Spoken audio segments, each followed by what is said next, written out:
नमस्कार, कार्यक्रम विशेष संवादमा स्वागत गर्दछु। म सचिता बुढाथोकी। विशेष संवादमा हामी विशेषतः शिक्षा क्षेत्रको विषयमा चर्चा परिचर्चा गर्दै आइरहेका छौँ। आज पनि हामी शिक्षा क्षेत्रको विषयमा चर्चा गर्नेछौँ। कोभिडको कारणले गर्दाखेरि यति बेला शिक्षा क्षेत्र प्रभावित बन्न पुगेको छ। भन्नुपर्दाखेरि थला परेको छ र सञ्चालन हुन सकेको छैन। यति बेलामा शिक्षा क्षेत्रमा लागेका सञ्चालकहरूदेखि लिएर सरकारदेखि सबै तवरबाट के गर्ने कसो गर्ने भनेर एउटा अन्यलता सिर्जना भइरहेको छ। अबको शिक्षाको यात्रा कस्तो हुनुपर्छ र सँगसँगै करिब 8 महिनादेखि घरमा बसिरहेका ती विद्यार्थीहरूलाई अब विद्यालयसम्म कसरी जोड्ने, अब कसरी यो शिक्षालाई सुधार गर्ने लगायतका विषयमा आज हामी कुराकानी गर्नेछौँ। र कुराकानीको लागि आज हामीसँग हुनुहुन्छ शङ्कर प्रसाद शर्मा। उहाँ आदिम कलेजका क्याम्पस प्रमुख पनि हुनुहुन्छ। उहाँसँग अहिले वर्तमान शिक्षा क्षेत्रको अवस्था र कोरोनाले पारेको प्रभाव सँगसँगै अबको यो प्रभावलाई कसरी अवसरमा बदल्ने, यो चुनौती जुन छ यो चुनौतीलाई कसरी अवसरमा बदल्ने लगायतका विषयमा आज हामी कुराकानी गर्नेछौँ। सर, यहाँलाई स्वागत छ। धन्यवाद। नमस्ते। आराम हुनुहुन्छ? आराम। वर्तमान शिक्षा अवस्था कुन अवस्थामा छ अहिले? कोरोनाले गर्दाखेरि कुन अवस्थामा पुग्यो? डेफिनेटली गएको चैत महिनादेखि देश मात्र नभएर नेपाल देश मात्र नभएर संसारभरि कोरोनाले प्रभाव पारेर हामी लकडाउनको अवस्थामा छौँ। र विशेष गरी सरकारको सूचीमा एकदम अन्तिम अवस्थामा खुल्ने सुचारू गर्ने क्षेत्र भनेको शिक्षा क्षेत्र परेको छ, जुन एकदमै तपाईँको दुःखदायी कुरा हो। किन भन्दाखेरिमा शिक्षा बिना हामी केही पनि काम गर्न सक्दैनौँ अथवा शिक्षालाई चाहिँ सुचारू रूपमा अगाडि बढाउनु पर्छ। त्यसका बावजुद पनि सरकारले धेरै ढिलो गरेर चैतदेखि लकडाउनमा हामी जाँदै गर्दाखेरि असोजको महिनाबाट अनलाइन क्लासलाई चाहिँ मान्यता दिने भनेर सरकार अगाडि बढ्यो। जुन कुरा चाहिँ एकदमै ढिला गरेर चाहिँ हाम्रो नेपाल सरकारको चाहिँ परिपाटी अथवा नेपालको परिपाटी नै त्यस्तै खालको छ। र डेफिनेटली भन्नुपर्दाखेरिमा शिक्षा क्षेत्र चाहिँ एकदमै थिलो भइसकेको अवस्था छ। र हामी आज 7औं 8औं महिनामा चाहिँ प्रवेश गर्दै गर्दाखेरिमा स्कुलहरू सुचारू हुन सकेका अवस्था छैन। त्यसै गरी चाहिँ कलेजहरूको चाहिँ विभिन्न चाहिँ परीक्षाहरू चाहिँ हुनुपर्थ्यो। परीक्षाको चाहिँ एकदमै नजिक थियौँ हामी लकडाउन हुँदाखेरिमा, भने ती परीक्षाहरू सुचारू हुन सकेका छैनन् भने। र आज मात्रै हामीले चाहिँ सुनेको न्युजमा चाहिँ तिहार पछाडि काठमाडौँ महानगरले चाहिँ लकडाउन गर्नुपर्छ भनेर सरकारलाई सिफारिस गरेको भन्ने कुरा आउँदै गर्दाखेरिमा चाहिँ एकदमै निराशा छाएको अवस्था छ। भनेपछि निराश हुनुहुन्छ, कसरी के गर्ने भन्ने कुरा अन्यलमा छ। एकदमै डेफिनेटली चाहिँ तपाईँको चाहिँ हामीसँग कस्तो हुन्छ भन्दाखेरि समय परिस्थिति अनुसार चाहिँ चल्न सक्ने सरकार हुनु पर्थ्यो होइन। त्यो सरकार चाहिँ के हो भन्दाखेरि एकदमै चाहिँ आपसी झगडामै लागेर चाहिँ देश र जनताको चाहिँ हितको लागि, शिक्षाको हितको लागि र विभिन्न चाहिँ व्यापार बिजनेसको चाहिँ हितको लागि चाहिँ सरकार एकदमै मुखदर्शक भएको छ अथवा त्यसले केही पनि कार्य गर्न सकेको छ। सरकारले यो 8 महिनाको समयमा के काम गर्यो शिक्षालाई अगाडि बढाउनको लागि? यस्तो छ, अब तपाईँले पनि अब मिडिया मार्फतबाट हामीले चाहिँ सुनेका छौँ, देखेका छौँ। हामी त अझ प्रत्यक्ष रूपमा शिक्षा क्षेत्रमा लागेको हुनाले एकदमै भोगिरहेका छौँ। एउटा सामान्य एउटा इक्जाम्पल लिन्छौँ। नेपाल सरकारले तपाईँको चाहिँ गएको वर्षदेखि नै यो आर्थिक वर्ष यो शैक्षिक सत्रदेखि नयाँ पाठ्यक्रम सञ्चालनमा ल्याउने, नयाँ पाठ्यक्रम लागू गर्ने भनेर चाहिँ निर्णय गर्यो। र आजका दिनसम्म आइपुग्दाखेरिमा चाहिँ नयाँ लाग्छ कि पुरानो लाग्छ भन्ने कुरा हामीलाई थाहा छैन। र हामीले चाहिँ एसएससीको रिजल्ट आइसके पछाडि अनलाइन क्लासहरू सुरु गरिसकेका छौँ। पुरानो कोर्सको आधारमा विद्यार्थीहरूको चाहिँ यो पढ्ने कुराको चाहिँ डिस्ट्र्याक्सन नहोस् चाहिँ भन्नको लागि चाहिँ हामीले अनलाइन क्लासहरू चाहिँ पुरानै पाठ्यक्रमबाट चाहिँ भनेपछि अहिले 8 महिना घरमा बसेका विद्यार्थीहरू शैक्षिक क्रियाकलापमा जोडिएका छन् त? 8 महिना पछाडि हामी चाहिँ खास गरी भन्ने हो भने अरू विद्यार्थीहरू चाहिँ लगभग तपाईँको चाहिँ 2-3 महिनापछि नै जोड्ने अवसर पाए। तर एससी दिएको बच्चाहरूको चाहिँ साउनको महिनामा मात्र रिजल्ट आएको कारणले गर्दाखेरिमा र त्यसको चाहिँ भदौदेखि मात्रै चाहिँ भर्ना प्रक्रिया भएको कारणले गर्दा झन्डै उनीहरू 6 महिना जति चाहिँ कसरी जोडिएका छन् शैक्षिक क्रियाकलापमा उनीहरू अहिले? 6 महिनासम्म तपाईँको चाहिँ टोटल्ली चाहिँ डिस्ट्र्याक्ट भएको अवस्थामा चाहिँ एससीको भर्ना प्रक्रिया अगाडि बढिसके पछाडि हामीले भदौको 15-16 गतेदेखि अनलाइन क्लासहरू हामीले सञ्चालन गरिसकेका छौँ, त्यो पुरानो पाठ्यक्रममा आधारित भएर। र हाम्रो चाहिँ माइन्ड मेकअप के थियो भन्दाखेरिमा चाहिँ दसैँ अगाडिसम्म एक किसिमको चाहिँ सरकारले चाहिँ निर्णय गर्ला र चाहिँ दसैँ पछाडि हामीले चाहिँ नयाँ अथवा पुरानो कोर्समध्ये एउटाबाट हामी पठन पाठन सुरु गरौँला भन्ने सोच बनाइरहेका थियौँ। तर अस्ति एउटा चाहिँ अदालतले चाहिँ स्टे अर्डर जारी गरेर अहिले तत्कालको लागि चाहिँ नयाँ पाठ्यक्रम चाहिँ लागू नगर्नु भन्ने चाहिँ कुरा गरेर हिजो सायद त्यसको डिसिसन गर्नु पर्थ्यो। त्यसलाई फेरि चाहिँ 4 गतिलाई पछि सारेको छ भन्ने कुरा चाहिँ हामीले सुन्नमा आएको छ। भने एउटा शैक्षिक सत्र चाहिँ सुरु भएको यत्रो समय बितिसक्दाखेरिमा पनि नयाँ लगाउने कि पुरानो लगाउने भन्ने कुरामा चाहिँ सर्वोच्च अदालत चाहिँ शैक्षिक संस्थासँग सम्बन्धित व्यक्तिहरू र चाहिँ शिक्षा मन्त्रालयले एउटा चाहिँ ठोस म्यान्डेट ल्याउन सक्दैन भने तपाईँको चाहिँ शिक्षा क्षेत्र चाहिँ कसरी अगाडि बढ्छ र चाहिँ यो देशको विकासको लागि चाहिँ महत्त्वपूर्ण चाहिँ टेवा दिने चाहिँ एउटा चाहिँ तपाईँको चाहिँ त्यहाँबाट निस्किने चाहिँ मेन पावर देश चाहिँ हाँक्ने भएको कारणले गर्दाखेरिमा हामी यसलाई चाहिँ यसो खिलाची गर्दाखेरिमा साँच्चीकै तपाईँको चाहिँ एकदम अलमलमा र चाहिँ ढुलमुले चाहिँ हामी पनि परेका छौँ र सरकार पनि परेको छ। यही समयमा वैकल्पिक शिक्षाको नाममा अनलाइन कक्षा पनि सञ्चालन भइरहेको छ नि, यो कति प्रभावकारी भइरहेको छ? डेफिनेटली चाहिँ तपाईँको चाहिँ फेस टु फेस अथवा पर्सन टु पर्सन क्लासहरू चाहिँ नहुने अवस्थामा चाहिँ वैकल्पिक माध्यमबाट चाहिँ हामीले मात्र नभएर चाहिँ विश्वका धेरै देशहरूले चाहिँ गरिसकेका छन् र यसमा चाहिँ अक्सफोर्ड युनिभर्सिटीले चाहिँ एकदम फर्स्टमै सुरुमै चाहिँ आएर उसले के भन्यो भन्दाखेरिमा हामीले चाहिँ 2020को क्लासहरू चाहिँ फेस टु फेस हुने छैन, अनलाइनमै हुनेछ भनेर उसले निर्णय गरिसकेको अवस्था छ। भने नेपालकै कुरा गर्यो भने काठमाडौँ युनिभर्सिटीले चाहिँ अनलाइन मार्फतबाटै परीक्षा लिइसकेको अवस्था छ। त्यसै गरी पूर्वाञ्चल युनिभर्सिटीले चाहिँ तपाईँको चाहिँ ओपन बुक टेस्ट पनि लिइसकेको छ भने त्रिभुवन विश्वविद्यालय लगायत अन्य विश्वविद्यालयले परीक्षा लिन सकेको अवस्था छैन। हो, नेपालको सबभन्दा ठुलो विश्वविद्यालय त्रिभुवन विश्वविद्यालय छ, त्यसमा चाहिँ 4.5 लाखको हाराहारीमा विद्यार्थीहरू चाहिँ अध्यापन गर्छन्। त्यसको बावजुद पनि के छ त भन्दाखेरिमा चाहिँ 8 महिना 9 महिना भइसक्दाखेरिमा चाहिँ विश्वविद्यालयले विभिन्न चरणमा गरेर चाहिँ अनलाइन मार्फतबाटै पनि परीक्षा लिन सक्थ्यो, तर हामी फिजिकल नै परीक्षा लिन्छौँ भनेर चाहिँ अड्काउँदै गर्दाखेरिमा र अब हुन्छ कि भन्ने अवस्थामा चाहिँ फेरि चाहिँ काठमाडौँ महानगरले चाहिँ 13 पछाडि अथवा 60 पछाडि लकडाउन लगाउने भन्दाखेरिमा चाहिँ यसले चाहिँ एकदम अन्यलता शिथिलता र चाहिँ एकदमै चाहिँ तपाईँको मान्छेलाई के हुन्छ नि भन्ने अवस्था चाहिँ नभएको अवस्थामा चाहिँ हामी शिक्षा क्षेत्रमा चाहिँ लगानी गरेका, शिक्षा क्षेत्रमा काम गर्ने, शिक्षा क्षेत्रमा चाहिँ काम गर्ने चाहिँ विभिन्न चाहिँ कर्मचारीहरू चाहिँ शिक्षक शिक्षिकाहरू चाहिँ अन्यलमा रहेको अवस्था छ। यो समयमा, यो कोरोनाको समयमा तपाईँहरूले सरकारहरूसँग छलफल बहसहरू अब कसरी काम गर्ने भन्ने कुरामा केही छलफल भएको छ? एकदम नितान्त चाहिँ विभिन्न चरणमा चाहिँ छलफल भएका छन्। हामी हेऱ्यौँ भने शिक्षा मन्त्रालय, हिसान, तपाईँको चाहिँ प्याप्सुन एनपेप्सुन विभिन्न चरणमा चाहिँ बैठकहरू भइरहेका छन् र केही तपाईँको चाहिँ स्थानीय निकायहरूले चाहिँ यो दसैँभन्दा अगाडि नै चाहिँ क्लास लगाउँछु, फिजिकल क्लास लगाउँछु भनेर सूचना पनि जारी गरेको अवस्था छ। तर चाहिँ सरकारले के गर्छ भने त्यसलाई रोकिदिन्छ होइन। भने तपाईँको चाहिँ काठमाडौँको हकमा चाहिँ हामी गर्छौँ अनलाइनबाट क्लासबाट चाहिँ सुरु गर्ने, अनि परीक्षाको कुराहरूमा चाहिँ हामी मङ्सिरबाट अथवा चाहिँ दसैँभन्दा अगाडि पुसबाट लिन्छौँ भनेर विभिन्न सूचनाहरू आइरहेका छन्। तर चाहिँ त्यसको चाहिँ तपाईँको सूचना प्रकाशित गर्ने, त्यसलाई चाहिँ रुटिनहरू चाहिँ निकाल्ने, इक्जाम सेन्टर त केही पनि काम भएका छैन र हुँदा कक्षा 12को 9 गतिदेखि चाहिँ परीक्षा हुने भनिएको छ। र यो आजको चाहिँ न्युजले चाहिँ के देखाइरहेको छ भन्दाखेरिमा विद्यार्थी काठमाडौँबाट चाहिँ बाहिरबाट काठमाडौँ आइपुग्ने कि नपुग्ने, अथवा चाहिँ काठमाडौँ भएको विद्यार्थी चाहिँ अर्को ठाउँमा चाहिँ गएर भन्यो नि कुनै एउटा चाहिँ निश्चित चाहिँ ठाउँमा बसेको विद्यार्थीले चाहिँ त्यहीँ उसको नजिक पर्ने चाहिँ सेन्टरमा परीक्षा दिने भनेको छ। ऊ त्यहाँबाट चाहिँ त्यो ठाउँमा बस्नु जाने कि नजाने, यो सबै अन्यलताहरू चाहिँ छाएको छ। एकदमै चाहिँ अब परीक्षाको नजिक हुँदै गर्दाखेरिमा र राष्ट्रिय परीक्षा बोर्डले पनि परीक्षाको तयारी गरेर चाहिँ उसले चाहिँ परीक्षाको लागि चाहिने सम्पूर्ण मटेरियलहरू विभिन्न स्कुलहरूमा सेन्टरहरूमा पठाइसकेको अवस्था छ। र भने अब आजको सूचनाले चाहिँ डेफिनेटली चाहिँ यसलाई चाहिँ के हुन्छ भन्ने कुरामा चाहिँ सबैजना यो 4 गतिको चाहिँ सर्वोच्च अदालतले कस्तो तपाईँको निजी सञ्चालकहरूले केही विषयमा छलफल गर्नुभएको छ? अब कसरी के गर्ने, सरकारले त पटक कार्यान्वयन पनि गरेको छैन होइन, तपाईँहरू कसरी जाने भन्ने कुरामा केही छ? हामीले अनलाइनबाट चाहिँ क्लासहरू रेगुलर लिइरहेका छौँ। यसलाई निरन्तरता दिने हामीले निरन्तरता दिइ नै रहेका छौँ। किन भन्दाखेरि हामीसँग अप्सन अर्को के छैन भन्दाखेरिमा सरकारले तपाईँको चाहिँ आफ्नो चाहिँ विद्यार्थीको लागि भनौँ न, सरकारी स्कुलमा पढ्ने विद्यार्थीहरूको चाहिँ भविष्यको लागि चाहिँ उसले केही नसोचे पनि निजी स्तरमा चाहिँ हामीले चाहिँ पढाइरहेका विद्यार्थीहरूले चाहिँ लामो समयसम्म पढ्दाखेरिमा चाहिँ त्यो पढाइबाट डिस्ट्र्याक्ट भएर भोलि पढाइमा मन नलाग्ने, एकाग्र हुने, तपाईँको चाहिँ डिप्रेसनमा जाने, अपसेट हुने खालको चाहिँ होला भनेर हामीले के गर्यौँ भन्दाखेरिमा विद्यार्थीहरूले अहिले दैनिक 3 घन्टाको दरले चाहिँ अनलाइन क्लासहरू गराइरहेका छौँ र पाठ्यक्रमलाई चाहिँ हामीले 11-12को हकमा ठ्याक्कै पुरानो पाठ्यक्रम चाहिँ लिइरहेका छौँ र ठ्याक्कै चाहिँ कोर्सभित्रै छिरिसकेको अवस्था छैन। किन भन्दाखेरि चाहिँ सरकारले 6वटा विषय पढाउने भनेको छ, हामीले 5वटा विषय पढाइरहेछौँ।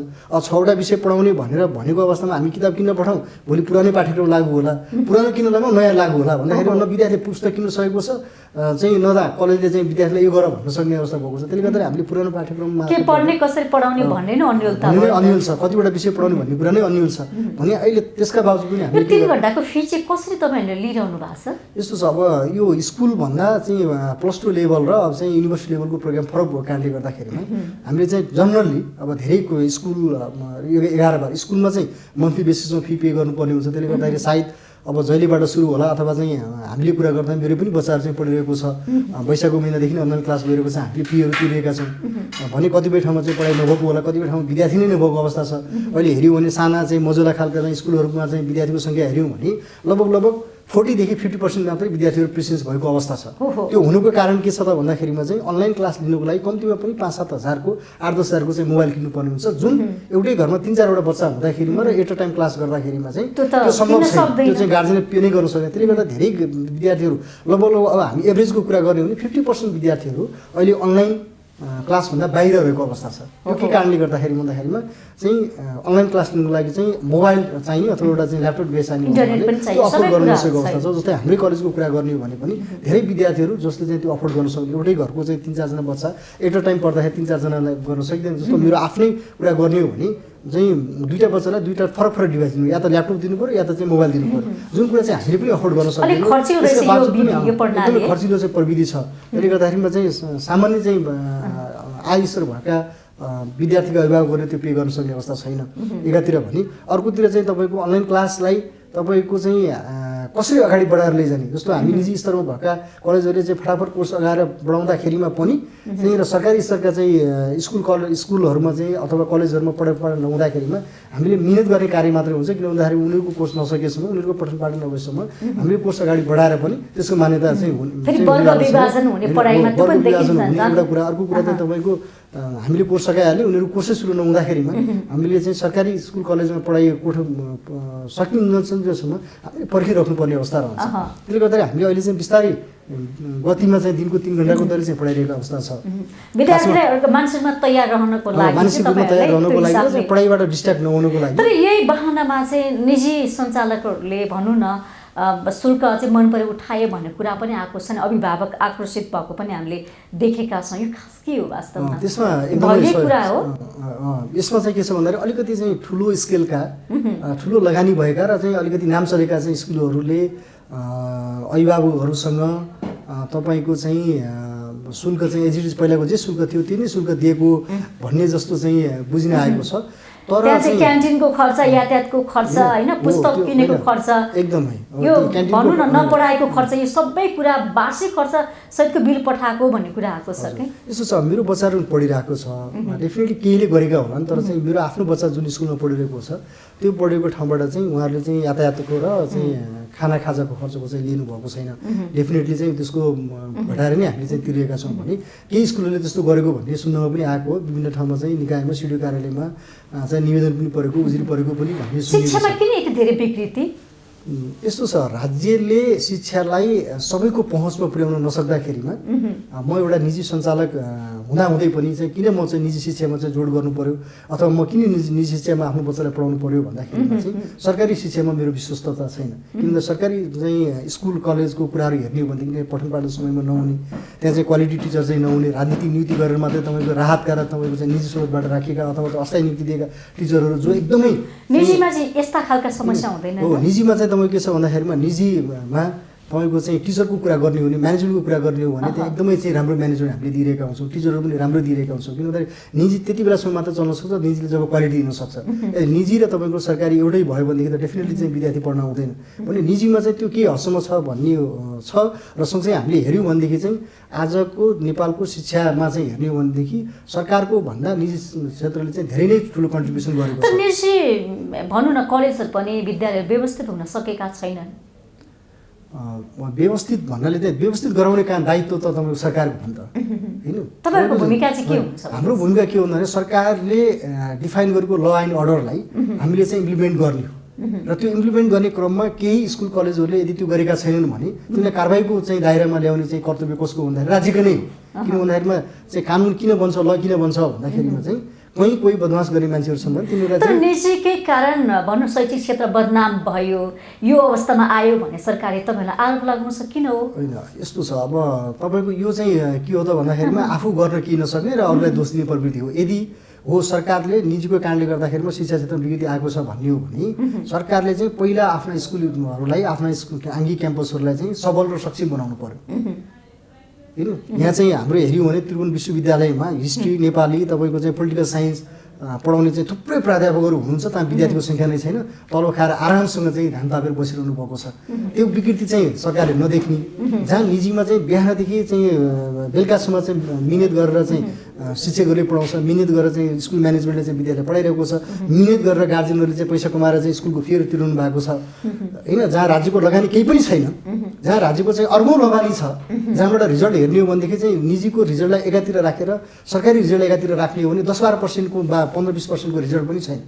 नेपालको चाहिँ एसीको कुरा गर्ने हो भने अथवा चाहिँ तपाईँको चाहिँ युनिभर्सिटी लेभलको कुरा गर्ने हो भने निजीको चाहिँ क्वालिटी भएको कारणले गर्दाखेरि निजीको रिजल्टले गर्दाखेरिमा विश्वविद्यालयको रिजल्ट राम्रो छ भन्ने देखेको छ भने चाहिँ सरकारले निजीलाई चाहिँ आरोप लगाउनुभन्दा पहिला आफ्नो चाहिँ लगानी भएको क्षेत्रलाई चाहिँ राम्रो बनाउनु। किन सरकारले निजी सञ्चालक निजी विद्यालयलाई यो हेर्ने दृष्टिकोण किन सुधार हुन सकेन? यो चाहिँ सरकार परिवर्तनसँगै सरकारकामा बस्ने मान्छेहरूको चाहिँ तपाईँको आफ्नो आफ्नो फिलोसफी चाहिँ भनेर भन्छन् उहाँहरूले। हाम्रो फिलोसफी यो हो चाहिँ जस्तो कम्युनिस्ट सरकार हुँदाखेरिमा चाहिँ प्राइभेटसनलाई अन्त्य गरेर चाहिँ सरकारीकरण गर्ने भन्ने आउँछ, काङ्ग्रेसको सरकार आउँदाखेरिमा चाहिँ त निजीलाई प्रोत्साहन गर्ने भन्ने हुन्छ, आफ्नो सरकार आउँदा हुन्छ। तर हामीले तिनले भन्ने र तिनले गर्ने व्यवहारको कुरा गर्ने हो भनेदेखि चाहिँ तिनले काहीँ चाहिँ मान्छेहरूले बढी स्कुल कलेजहरू लगानी गरेको सरकारकै मान्छेहरूले चाहिँ बढी चाहिँ प्राइभेट हस्पिटलहरू मेडिकल कलेजहरू खोलेको यस्तो कुरा त हामीले देखिरहेछौँ त। त्यसले गर्दा सरकारले अब तपाईँहरू पनि मिडियामा हुनुहुन्छ, सरकारले त्यो आरोप लगाउँदै गर्दाखेरिमा चाहिँ तपाईँहरूले पनि के गर्नुहुन्छ भन्दा तपाईँहरू चाहिँ यस्तो कुरा गर्नुहुन्छ, निजीलाई चाहिँ बिगारे, निजीले यस्तो गरे उस्तो गरे हुन्छ। तर तपाईँकै व्यक्तिहरू, तपाईँकै चाहिँ सरकारका चाहिँ मन्त्रीहरू, सरकारका सांसदहरू चाहिँ अथवा तपाईँकै पार्टीका मान्छेहरूले चाहिँ शिक्षालाई चाहिँ निजीकरण गरेर चाहिँ शिक्षामा के गरेका छन् भन्दाखेरिमा चाहिँ बर्मुलुट गरेका छन् अथवा स्वास्थ्यमा अहिले यो विषयमा हामीले कुराकानी गरेका छौँ, तर उहाँहरूले विशेष गरी निजीलाई नै फोकस गर्नुभएको छ।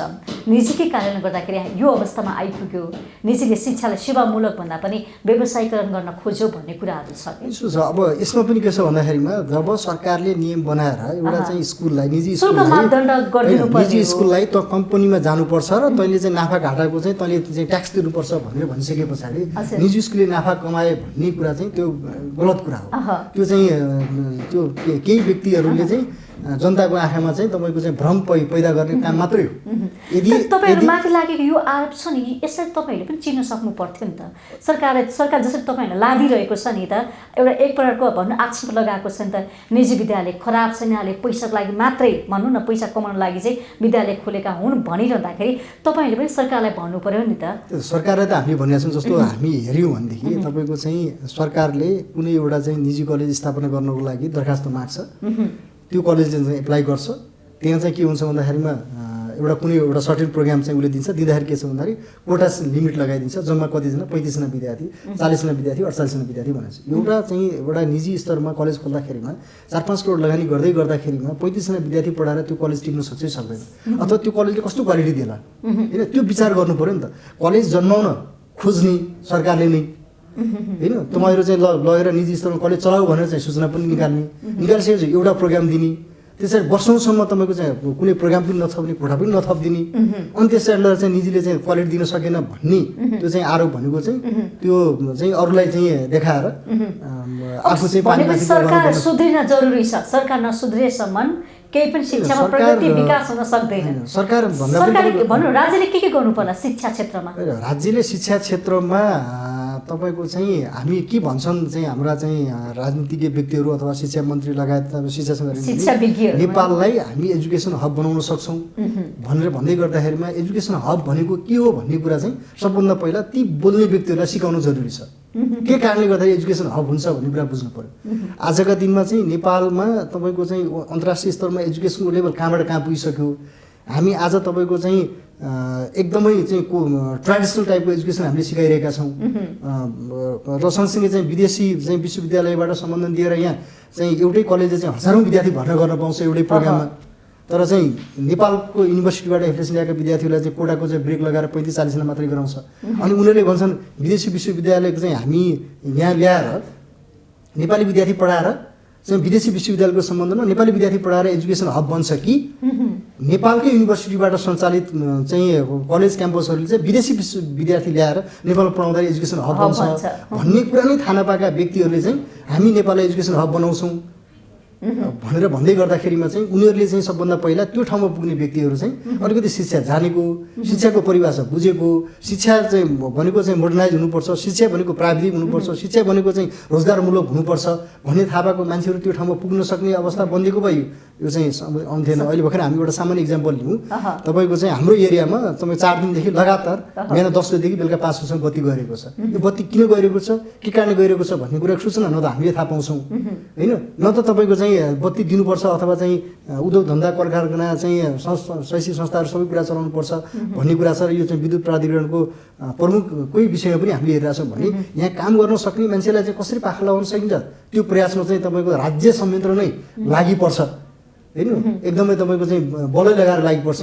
तर चाहिँ संस्थालाई अथवा देशलाई आवश्यक पर्ने जनशक्ति अथवा देशलाई चाहिँ एउटा चाहिँ निकास दिन सक्ने व्यक्ति चाहिँ हामीले चाहिँ नियुक्ति दिनुपर्छ, त्यस्ता व्यक्तिहरूलाई लिएर आउनुपर्छ, त्यस्ता व्यक्तिलाई प्रोत्साहन गर्नुपर्छ भन्ने चाहिँ छैन। भने शिक्षामा राजनीतिकरण भइरहेको छ होइन, त्यो त तपाईँ हामीले देखिरहेकै कुरा हो नि। राजनीतिकरणको यो सीमामा पुगिसकेका चाहिँ म एउटा इक्जाम्पल दिन्छु होइन। हाम्रो शिक्षा कसरी बिग्रिरहेको छ भन्ने कुरा चाहिँ हामी कहाँ A+ ल्याउने पहिला चाहिँ डिस्टिङसनको कुरा हुन्थ्यो हाम्रो पालासम्म। अहिले चाहिँ A+ A ल्याउने विद्यार्थीहरू के पढ भन्दाखेरिमा साइन्स पढेर डक्टर इन्जिनियर बन्।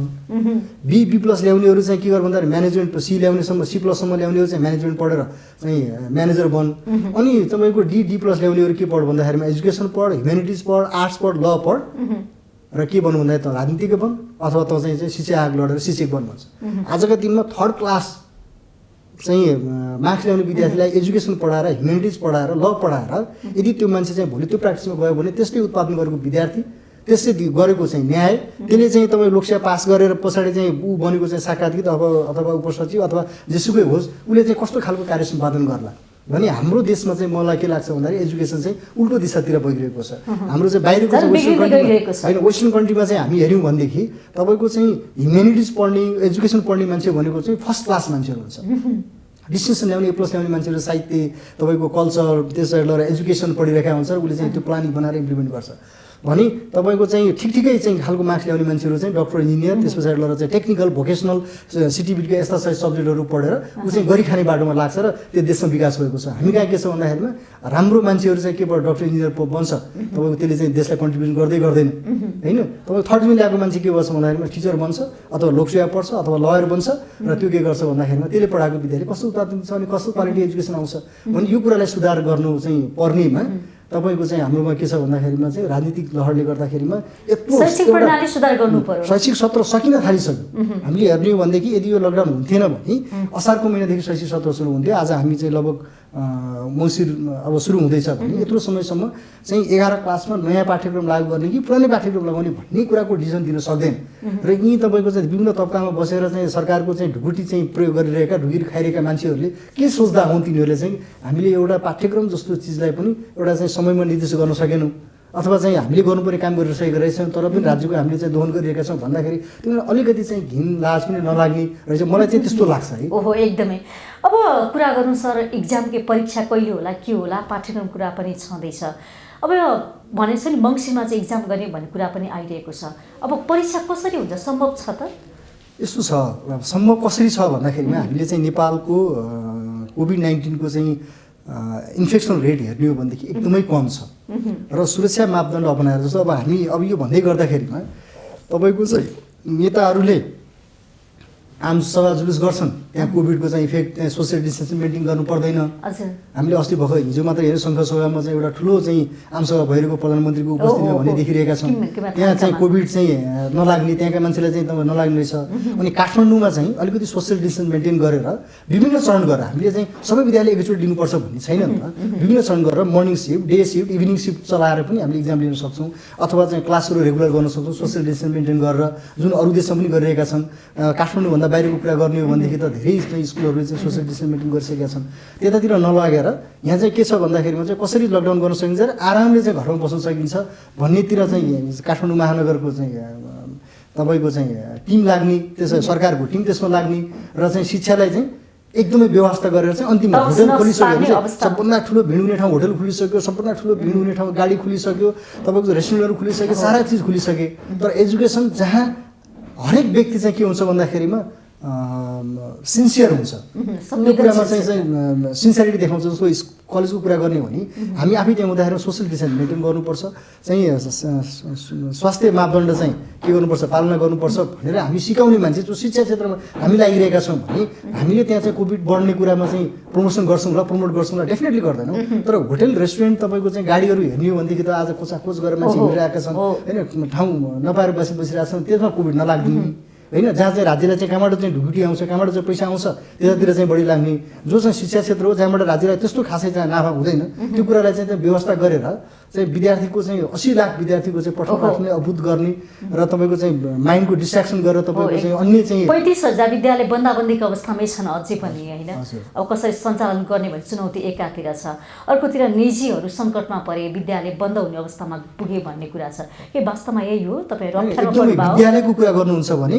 अलमोस्ट 50% विद्यालयहरू बन्द भइसकेका छन्। किनभने आजका दिनमा मलाई पनि सुन्नुमा आएको कोही मान्छेहरू हुनुहुन्छ र चाहिँ आजसम्मको भाडा तिर्दिनुहुन्छ भने म स्कुल चाहिँ जिम्मा लगाइदिन्छु भनेरसम्म भन्न सकिन्छ। एउटा तपाईँ 200-250-300 चाहिँ विद्यार्थी भएको एउटा स्कुलमा तपाईँको कम्तीमा पनि 1.5 देखि 2 लाख रुपियाँ चाहिँ भाडा हुन्छ भने आज 8-9 महिनासम्म चाहिँ भाडा तिर्न नसक्दाखेरि र टिचरलाई तलब दिन सक्दाखेरि त्यो स्कुल त बाँच्नै सक्ने अवस्थै भएन। बरु चाहिँ कसैलाई चाहिँ ल है यति मात्रै गरिदियो भनेर चाहिँ जिम्मा लगाइदिएर चाहिँ उम्किन सकिन्छ कि भनेर मान्छे त्यसरी लागिरहेका छन् भने सहुलियत ऋण दिने पनि कुरा गरेको थियो निजीहरूको लागि सरकारले एकातिर भनेको होला। हेर्नुहोस् मान्छेको आफ्नै चाहिँ बाध्यता छ। जस्तो म पनि रेन्टमै बसिरहेको छु, चाहिँ मेरो घरमा पनि कोही मान्छे रेन्टमा बसिरहेको छ भने तपाईँको चाहिँ मान्छेको लोन होला कहाँ होला कति तिर्नुपर्ने होला उसको पनि तपाईँको डे टु डे छ भने यहाँ कसैलाई चाहिँ के गर्नु सरकारले चाहिँ दिन सकेका छैन अहिलेसम्म भने हामी हेरौँ न सरकारमा संसदमा बसेका मान्छेहरूले कोभिडको बेलामा ल हामीले तलब नदिएर यो तलब चाहिँ के गरौँ भन्दाखेरिमा चाहिँ राज्यमा अथवा चाहिँ जनताको उपचारमा खर्च गरौँ भन्ने उहाँहरूको छैन। तर चाहिँ निजी स्तरमा चाहिँ काम गरिरहेका चाहिँ अथवा चाहिँ भाडामा बसिरहेका घरबेटीहरूलाई चाहिँ तैँले भाडा लिन पाउँछ भन्दाखेरि उसले आफ्नो लोन ल्याएर कहाँबाट तिर्छ, ब्याङ्कले ताकेर त्यस्तै गरेको छ। त्यसले गर्दाखेरिमा यो छुट हुने कुरा चाहिँ सरकारले एउटा गरेको छ त्यो कसैले पनि गर्न सकेका छैन। तर चाहिँ एउटा अन्तर्हितले मानवताको हिसाबले कसैले चाहिँ 2 महिना 3 महिना 4 महिना 1 महिनाको चाहिँ दिने कुरा चाहिँ उहाँले दिनुभएको होला। तर चाहिँ सरकारले चाहिँ बाध्य गरेर कुनै पनि चाहिँ घरबेटीलाई तैँले भाडा लिन पाउनेस् भनेर भन्ने अवस्था किन छैन भने त्यो घरबेटी राज्यबाट कुनै पनि सुविधा पाएको छैन। न उसले इलेक्ट्रिसिटी पाएको छ, न यो लकडाउनको बेलामा चाहिँ ब्याङ्कहरूले तपाईँको के गरिदिएको छ भन्दाखेरिमा चाहिँ केही सहुलियत दिएको छ, न केही दिएको छ, केही पनि गरेको छैन। अब कुरा गर्ने यो शिथिल बनेको यो शिक्षा क्षेत्रलाई कसरी उकास्ने, कसरी चलायमान बनाउने, अबको अभ्यास कस्तो हुन जरुरी छ? हेर्नुहोस् यो चाहिँ तपाईँको हेर्ने हो भने यो सिम्पल कुरा छ क्या।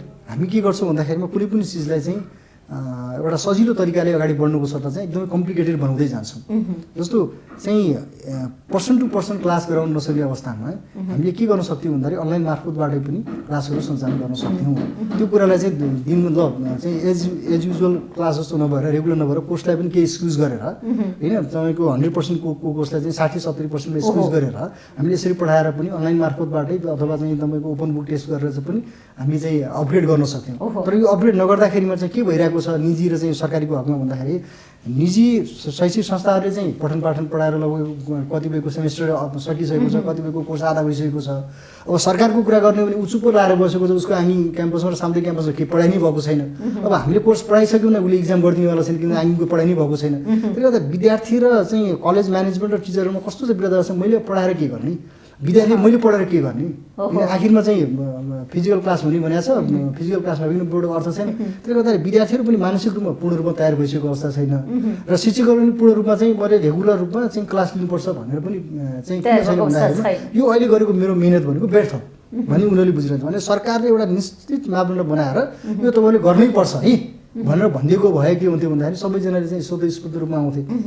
यसलाई उठाउनको लागि के छ भन्दाखेरि यदि कोभिडको भ्याक्सिन तयार भएर नेपालसम्म नआइपुग्दासम्ममा अनलाइनलाई नै क्लास चाहिँ मान्यता दिएर अनलाइनबाटै इक्जाम लिएर चाहिँ सेमेस्टर गर्नुपर्ने अथवा चाहिँ वर्ष चाहिँ क्लास वृद्धि गर्नु यी सबै कुराहरू चाहिँ समयमा गरिदिन सकेको भए हो सरकारले अब पनि यस्तै भयो भनेदेखि चाहिँ सरकारले गर्ला। तर 8 महिनापछि 9 महिना पछाडि चाहिँ सरकारले गरेको कुरा त अर्थ छैन नि त। कोभिड यसरी नै जान्छ भन्ने प्रेडिक्सन पहिल्यै भइसकेको थियो कि 2020 भरिमा चाहिँ यसको प्रभाव भइरहन्छ भनेर चाहिँ यो कोभिड हुन बित्तिकै चाहिँ सुरु भइसक्यो। त्यो सरकारका निकायले पनि थाहा छ, हामीलाई पनि थाहा छ र जनजनलाई थाहा छ कि यो चाहिँ कोभिड 1 वर्ष पूर्ण रूपमा रहनेछ। भन्ने थाहा हुँदै यसलाई चाहिँ समयमै चाहिँ गरेर अगाडि लगिदिएको भए सायद विद्यार्थीको चाहिँ भविष्य पनि बिग्रिन्थेन होइन। मान्छेको चाहिँ करोडौँ रुपियाँ लगानी चाहिँ तपाईँको चाहिँ अब कसरी जाने यो अनलाइनले निरन्तरता दिने अथवा अन्य विकल्पमा यसमा चाहिँ के छ भन्दाखेरिमा ठाउँ हेरिकन तपाईँको चाहिँ कोभिडको प्रभाव एकदमै न्यून भएको ठाउँमा सोसियल डिस्टेन्स मेन्टेन गरेर पर्सन टु पर्सन क्लास गर्ने र कोभिडको चाहिँ काठमाडौँ उपत्यका लगायत चाहिँ जहाँ चाहिँ घना बस्ती छ, जहाँ चाहिँ मान्छेहरूको भिडभाड बढी छ, त्यो ठाउँमा चाहिँ अनलाइन क्लास गरेरै तपाईँको अगाडि बढ्न सक्ने चाहिँ सम्भावना रहन्छ। अथवा अर्कोमा के गर्न सकिन्छ भन्दाखेरिमा चाहिँ दिनको 2-3 घन्टा विद्यार्थीहरूले चाहिँ स्कुलमा अथवा कलेजमा आएर तपाईँको चाहिँ के असाइनमेन्टहरू, के होमवर्कहरू, के क्लासहरू चाहिँ लिएर पनि विद्यार्थीले पढ्न सक्छ। यहाँ पढ्ने भनेको कुरा के छ भन्दाखेरि हामी कहाँ पढाइ भनेको के हो, सिक्ने लर्निङ एटिच्युड भनेको के हो, लर्निङ स्किल भनेको के हो भन्ने कुरा चाहिँ कसरी बुझिया छ भने परीक्षामा 3 घन्टा वर्ष दिनभरि पढेको मिहिनेतलाई 3 घन्टाको चाहिँ परीक्षामा पास र फेल गराइदिने प्रवृत्ति छ। मानसिकताबाट पढाइ नै त्यही हो, मात्र त्यो जान्ने सुन्ने मान्छे भयो। अहिले घरमा बसेका विद्यार्थीहरूले अभिभावक पनि पढिरहेका सिकिरहेका छन्, त्यो पनि पढाइ हो नि त, ज्ञान हो पढाइ भनेको, सिप हो हैन, सिप हो। उसले चाहिँ तपाईको पढ्ने भनेको चाहिँ मार्क्स मात्र ल्याउने होइन, पढ्ने भनेको चाहिँ व्यावहारिक रूपमा चाहिँ ऊ कसरी कति समाजमा कसरी मापदण्ड चाहिँ त्यो हामीले के बनाउनु पर्थेन, उसले पढेको कुरालाई लिएर व्यावहारिक रूपमा ऊ कति सफल असफल भयो त्यसको मापदण्ड तोक्नु पर्ने। यहाँ के बात छ भन्दाखेरिमा चाहिँ वर्ष दिनभरि पढ्यो होइन, र 3 घन्टामा चाहिँ उसले जे लेख्न सक्यो, उसको दिमागले चाहिँ घोकेर जति लेख्न सक्यो त्यो कुरालाई चाहिँ मान्यता दिन सक्नु भएको कारणले गर्दाखेरि यहाँ त्यो तह र तपमा बसेका मान्छेहरूले चाहिँ होइन चाहिँ परीक्षा त फिजिकली लिने हो, कहाँ परीक्षा हुन्छ यसरी यत्रो विद्यार्थीहरू भन्ने यावत कुराले गर्दाखेरि अलिकति समस्या भइरहेको छ। हस् सर, समयको लागि यहाँलाई धेरै धेरै धन्यवाद। हजुर, कार्यक्रम विशेष संवादबाट म पनि बिदा हुन्छु। बिजनेस प्लस टेलिभिजन हेर्दै गर्नुहोला। नमस्ते।